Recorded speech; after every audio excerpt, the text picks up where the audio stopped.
गंजाम जिल्लार अन्यतम गुरुत्वपूर्ण निर्वाचन मंडली कविसूर्यनगर में निर्वाचन माहौल उष्म होबारे लागिछि।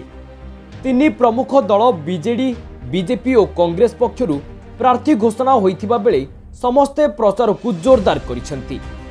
एही क्रम में बीजेपी प्रार्थी प्रताप नायक निर्वाचन प्रचार में लागि पड़िसेंति। गाँ को गाँ तथा घर को घर बुली लोकमानंक निकटरे पहुंचुचंती।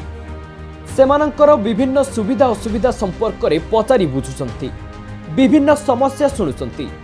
एहासह विधायक भावे निर्वाचित हेले समस्त समस्यार समाधान करिवे बोली प्रतिश्रुति देउछंती। सेहिभଳି नरेंद्र मोदी नेतृत्व में केंद्र सरकार प्रणयन करिथिबा बहु जनहितकर योजना संपर्क में समस्तंकु अवगत कराउछंती। केंद्र सरकार विभिन्न योजना रे उभय ग्रामांचल और सहरांचल लोक माने किभଳି उपकृत होइचंती ताहा बखाणुचंती। विभिन्न क्षेत्र में देशर विकास विषय रे लोकमानंकु बुझाउचंती। तेणु ओडिशा रे बीजेपी सरकार आसिले राज्य व्यापक उन्नति हेबो बोली कहउचंती।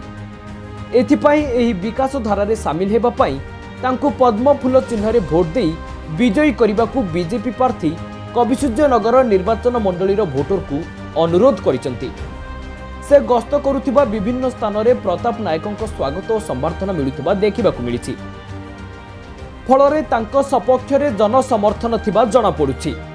एही आसन रे बीजेडी रु लतिका प्रधान और कांग्रेस प्रार्थी चिरंजीवी विषय को मात देबाकू प्रताप और तांको समर्थक स्वतंत्र रणनीति करिसंती।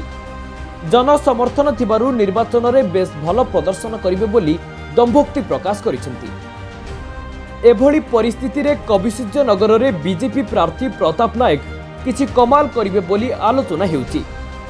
Bureau report, Odisha news room.